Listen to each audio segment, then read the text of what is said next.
के नीचे आप लोग 1 रुपया चाहते हैं, उसमें भी हमारी टीम काम कर रही है कि कितने लोगों को उतना लाभ रहेगा। 75% तो दे ही रहे हैं, दोनों को मिलने वाला है। यदि आप अड़े ही रहे कि नहीं वो 27,000 के नीचे 1 रुपया चाहिए, उसके बारे में भी कैलकुलेशन चल रहा है कि कितना। ऐसा है कि सरकार इतनी बड़ी है, हर रोज नए नए निर्णय लेने पड़ते हैं, नया नया खर्चा करना पड़ता है, तो फाइनेंस देखता है कि कितना ज़्यादा पैसा लगेगा। तो शायद मैंने जितना भी 2-3 दिन लोगों से बात की तो ध्यान में आया कि इसको भी शायद करना पड़ेगा। फिर तीसरी बात जो आपकी है वो बहुत महत्व की है, जो मैंने आंखों से देखा कि एक शेड के अंदर 10-12 लोग रहते हैं और सबका मिलकर एक कॉमन मीटर रहता है। तो उससे झगड़े भी होते हैं कि भाई आपने ज़्यादा बिजली ली तो हमने पैसा क्यों करना, और अपना अपना मीटर रहना एक प्रतिष्ठा का भी विषय रहता है। बिल वाजिब आता है, पर से मेरा मीटर अलग से है। जैसे घर की जिसको घर भाड़े जो बोलते हैं कॉर्पोरेशन टैक्स, उसकी जब रिसीट अपने नाम से आते हैं तो बहुत अच्छा लगता है। भाड़े का भी हो लेकिन तो अपने नाम से बहुत अच्छा लगता है। वैसे मीटर भी अपने नाम से होने से बहुत अच्छा लगता है। तो वो डिमांड भी MSCB से जुड़ी है, लेकिन इस सप्ताह में दादाजी और मैं MSCB के साथ बैठेंगे। इसमें आपको दिक्कत क्या है, तो बैठने का ही और चर्चा करने का विषय उसको पूरा करेंगे। समय का मैं इसलिए मैं इतना ही बताऊंगा कि 2 बड़ी मांगों के बारे में। एक बात मैं ये कहूँगा कि बार बार जो मंदी आती है उसको सोचकर सरकार ये सोच रही है कि क्या सरकार ही आपका माल खरीदे अच्छे दाम पर, और वो अच्छे दाम पर खरीद कर गवर्नमेंट के अलग अलग डिपार्टमेंट को, पुलिस डिपार्टमेंट को यूनिफॉर्म लगता है, पहले था बीच में बंद पड़ा, जो बंद पड़ा मुझे मालूम नहीं।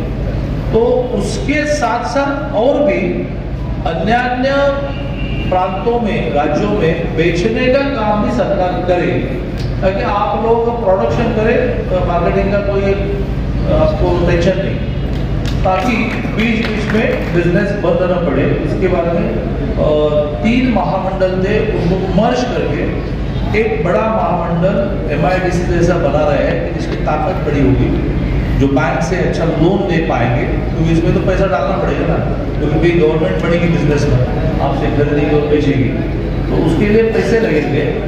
गवर्नमेंट इसमें देगी 100 करोड़ रुपया, लेकिन 1000 करोड़ लेना पड़ेगा। मुसलमान हो, हिंदू हो, किसी जाति का हो, किसी भाषा का हो, किसी भी समाज की लड़की को इसके बाद मेडिकल इंजीनियरिंग से लेकर किसी भी शिक्षा को 1 रुपया भी फीस नहीं भरनी, जिससे सरकार को 1000 करोड़ का ज्यादा खर्चा आएगा, 1000 करोड़। लेकिन मेरा ये निर्णय था कि उनके जन्मदिन पर घोषणा करेंगे, तो कल मैंने घोषणा की।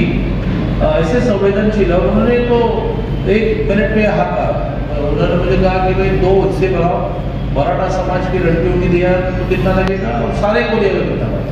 मैंने कहा कि मराठा समाज को दिया तो 300 करोड़, सारे को दिया तो 1000 करोड़, सारे को 1000 करोड़ का 700 करोड़ ज़्यादा वाला निर्णय जो 1 मिनट में लेते हैं, तो आपकी जो 1 करोड़ से भी ज़्यादा लोग जिसमें जुड़े हैं और जिनके इसमें काम करने से घर चल रहा है, तो उसके लिए तो इकट्ठी मदद करते रहेंगे।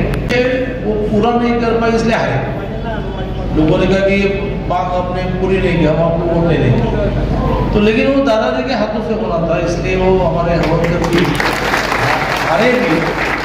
लेकिन अभी ये हो रहा है, इसका तो निर्णय हुआ है, अभी उसकी कैबिनेट नोट बनकर मेरा प्रयत्न ये चल रहा है कि मंगल की कैबिनेट में लाएंगे, क्योंकि अब 5 मार्च के मैं एग्जैक्ट डेट बताऊंगा तो प्रेस वाले इनको कैसे पता चला सकेंगे।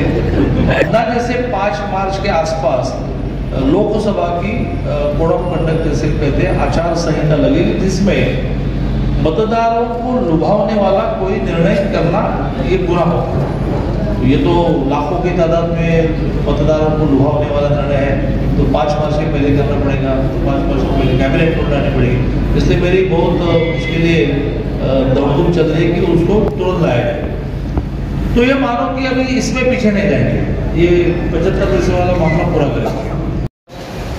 और यंत्रमाग से संबंधित सभी संगठन, सभी जिम्मेदार पदाधिकारी उपस्थित भाइयों, सबसे पहले तो मैं सभी मालेगांव वासियों की तरफ से हमारे ज्येष्ठ नेता मार्गदर्शक आदरणीय चंद्रकांत दादा पाटिल साहब का मालेगांव में स्वागत करता हूं,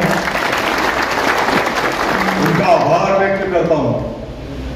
और शायद महाराष्ट्र के इतिहास में पहले यंत्रमाग मंत्री होंगे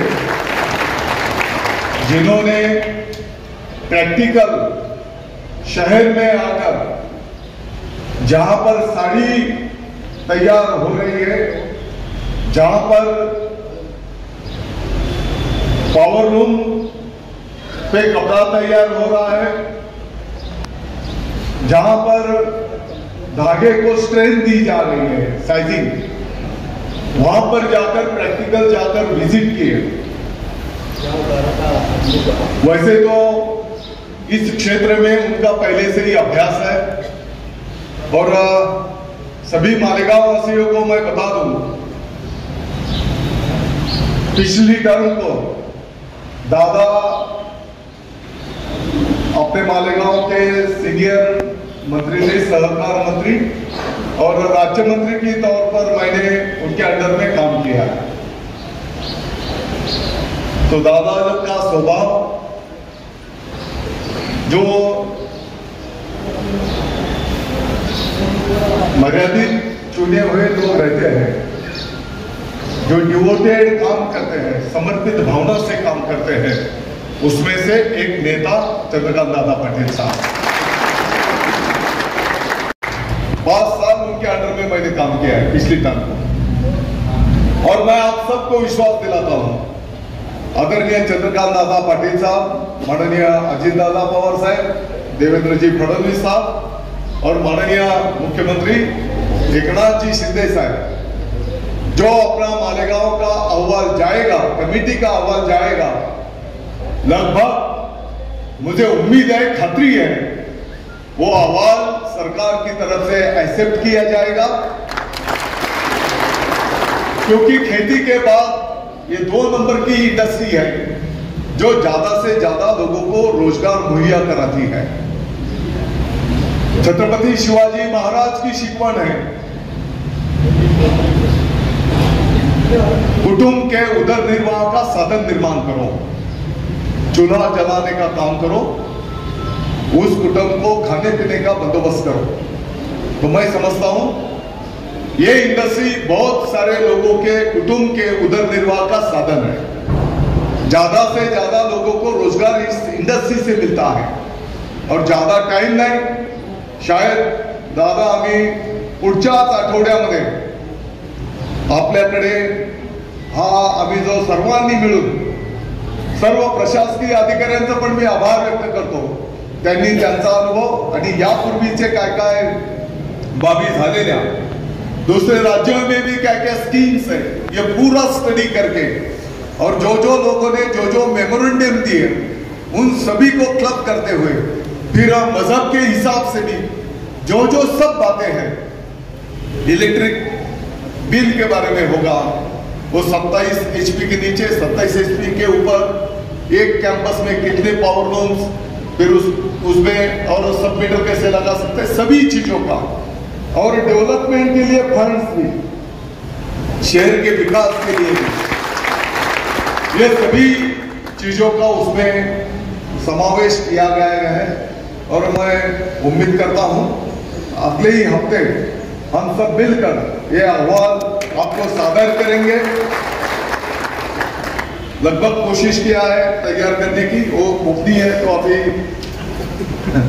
तो आम्ही तो अहवाल तुम्हाला पुढच्याच आठवड्यामध्ये सादर करू आणि माझी विनंती असणार आहे की तो अहवाल लवकरात लवकर कॅबिनेटवर आणून त्याला मंत्रिमंडळाची मंजुरी देऊन पूरे भारत वर्ष में महाराष्ट्र एक क्रांतिकारी निर्णय करेगा, ऐसा मैं उम्मीद रखता हूं। और फिर एक बार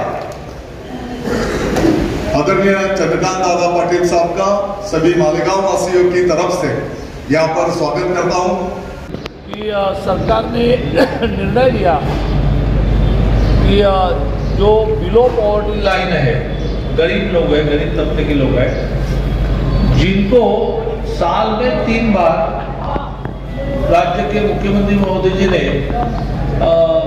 उन त्योहारों के निमित्त त्योहार को जो चीजें लगती है वो दिया, जिसको कहा गया आनंद का शिरा। तो एक बात ऐसी आई कि क्यों इस आनंद के शिरा के साथ साथ एक गरीब महिला, गरीब अपनी बहन को साड़ी भी दी जाए, ताकि यंत्रमाग पे पावर लूम में काम करने वाले लोगों को काम भी मिलेगा। तो माननीय मुख्यमंत्री महोदय को ये बात जची और उससे निर्णय हुआ कि 27 लाख इतनी संख्या बनती है बिलों की साड़ियाँ अपने महाराष्ट्र के अलग अलग पावर लूम से खरीदी जाए। उनकी एसोसिएशन होती है, उनकी स्टेट की एक एसोसिएशन होती है, तो स्टेट के यंत्रमाग महामंडल को काम दिया गया। उन्होंने टेंडर निकाला और 10 बड़े यंत्रमाग की जो सोसाइटीज है उन्होंने उस काम को उठाया। तो वो भी एक बात थी कि भाई मालेगांव में इसका बहुत काम मिला है, प्रत्यक्ष रूप से जाकर देखे ये साड़ी कैसे बनती है, ये साड़ी ठीक बन रही है कि नहीं। तो 2 उद्देश्य से मैं आया। देर क्यों हुई? क्योंकि मैं रिपोर्ट बनने की राह देख रहा था, और रिपोर्ट बनने के बाद रिपोर्ट की बातें हमने क्या क्या मानने की, ये जाकर आपको बताना अच्छा रहेगा। कि इसके पहले टेक्सटाइल मिनिस्टर या टेक्सटाइल के कोई बड़े अधिकारी नहीं आए थे, लेकिन ये बार बार तय होता गया कि जाना है, वहाँ के लोगों के साथ बैठना है, कुछ उनकी मांगों को समझना है, क्योंकि जब तक फील्ड में नहीं जाते, आंखों से देखते नहीं, काम करने वाले लोगों से बैठकर बात होती नहीं, तब तक विषय समझता है।